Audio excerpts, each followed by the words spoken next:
pelo Papa. O Papa o obrigou, Papa Clemente XIII, o obrigou a ser bispo. Disse, não aceito um não como resposta como no passado. Quero-te bispo.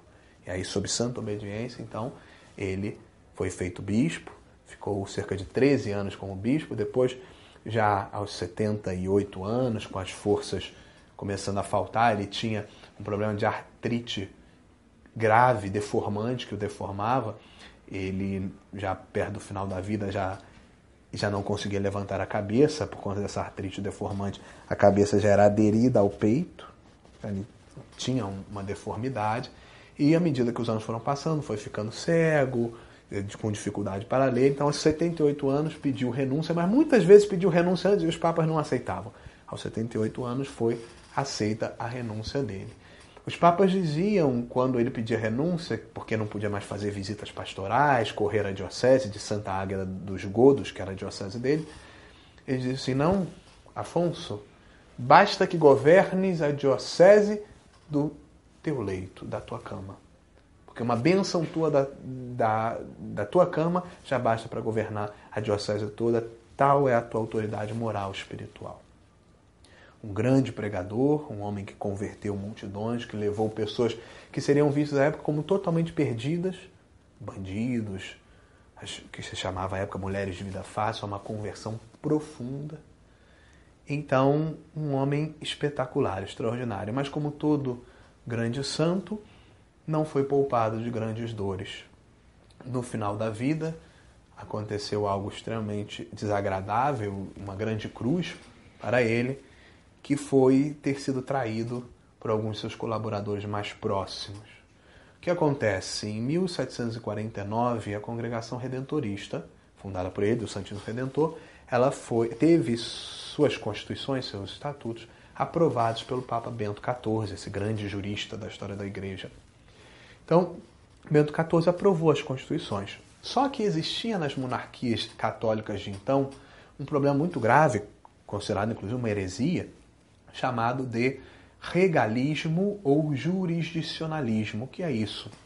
É uma ingerência indevida da jurisdição estatal, daí jurisdicionalismo, ou da jurisdição real, daí regalismo, que queria ter privilégios sobre questões espirituais. Então, uma ingerência indevida do Estado, do poder secular, nas questões espirituais, que se manifestava sob duas formas, nas suas formas abusivas. Primeiro, o direito do padroado, que era o direito de um monarca ou do chefe temporal, chefe secular, indicar os bispos no seu território. Mas veja, o direito canônico sempre entendeu o padroado como um direito de apresentar ou indicar. A nomeação propriamente dita sempre foi prerrogativa do Romano Pontífice.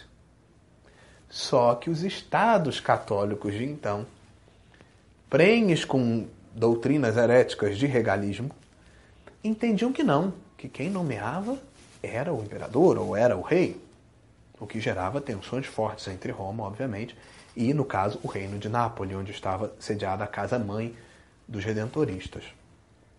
E também a questão do beneplácito, de que as bulas pontifícias, os documentos pontifícios sobre matéria de fé e moral só poderiam valer dentro do reino após serem placitadas, ou seja, receberem o cumpra-se, o placet, o cumpra-se do imperador, ou do rei, no caso do rei de Nápoles. Então o que aconteceu? Em 1749 o Papa aprovou a congregação, mas 30 anos depois ainda não havia sido aprovada a congregação no reino de Nápoles, onde ficava a casa-mãe. Depois desses 30 anos, havia ali no ministério do rei de Nápoles alguém que era próximo de Afonso e que fez então a intermediação para que também no reino de Nápoles fosse aprovada a congregação, as constituições da congregação. Só que como havia uma tensão muito grande entre Roma e o reino de Nápoles nesse momento, se pensou o seguinte, olha, se nós colocarmos as constituições aprovadas em 1749 pelo Papa Bento XIV para aprovação do rei de Nápoles, ele vai rejeitar. Então Santo Afonso aceitou adaptar alguns pontos de menor importância, como questões imobiliárias, de rendas, da Constituição para a aprovação do rei de Nápoles.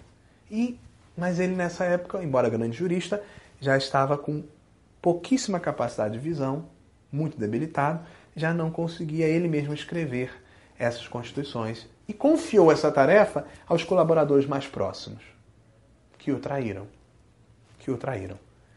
Desfiguraram totalmente as constituições aprovadas pelo Papa Bento XIV, chegaram praticamente a abolir os votos de pobreza, obediência e castidade, que são constitutivos da vida religiosa, assemelhando a congregação a um regime próprio dos diocesanos, que obviamente estavam sob uma influência maior dos bispos locais, que por sua vez tinham sido indicados pelo rei. Mas Santo Afonso não conseguia mais ler. E apôs a sua assinatura, crendo na boa-fé dos seus colaboradores. Esta Constituição desfigurada foi aprovada rapidamente pelo rei de Nápoles.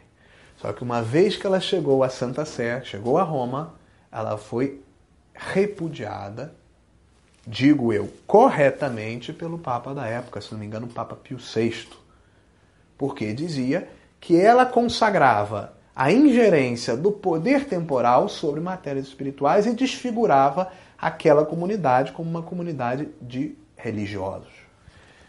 E aí o que aconteceu? Este homem que dedicou a sua vida inteira à igreja, à fundação dessa comunidade, o Papa declarou então rebeldes todas as casas redentoristas localizadas em Nápoles, no reino de Nápoles, e retirou o caráter de religiosos de todos os membros da congregação do Santíssimo Redentor residentes nas casas do reino de Nápoles, inclusive do fundador. E esse estado de coisas se manteve até depois da morte de Santo Afonso, em 1º de agosto de 1787. Então Santo Afonso morreu fora, sem ser o padre geral, ou seja, o superior geral da congregação que ele fundou, e sem ser sequer religioso. Fora do estado de religioso. Por conta da traição de colaboradores próximos. Só que há uma coisa. Deus faz os seus santos e vinga os seus santos apesar dos ardis humanos. Deus faz os seus santos. E não seria diferente com Afonso. Um pouco tempo depois, o Papa mandou investigar aquela situação e chegou à conclusão de que havia ardis que levaram Santo Afonso a erro e a assinar constituições que ele não havia autorizado de viva voz. E alguns dizem que o Papa teria inclusive chorado ao descobrir que teria, sem saber, sido injusto com Afonso. Não com as constituições alteradas. Essas foram justamente declaradas espúrias, mas com Afonso. Porque o que ele não sabia é que Afonso jamais teria tido um ato de rebeldia desse com o papado. Um homem que escreveu sobre a infalibilidade pontifícia antes mesmo, mais de 100 anos antes da declaração do dogma, em 1870, no Concílio do Vaticano I. Então, ele ficou profundamente consternado, porque ele conheceu pessoalmente Santo Afonso em vida, a ponto de, quando foi aberto o processo de beatificação de Afonso, ele deu uma ordem de que este tema das últimas constituições que ele teria assinado não poderia mais ser investigado no decorrer do processo de beatificação e canonização, porque ele, Papa Pio VI, estava convencido da inocência de Afonso. E assim foi, um processo relativamente rápido de beatificação, canonização. E nisso nós vemos a diferença de Santo Afonso, específica em relação a outros grandes santos, e que lhe valeu inclusive o título de doutor da Igreja. E mais tarde, em 1950, o Papa Pio XII o declara patrono dos confessores e dos teólogos morais.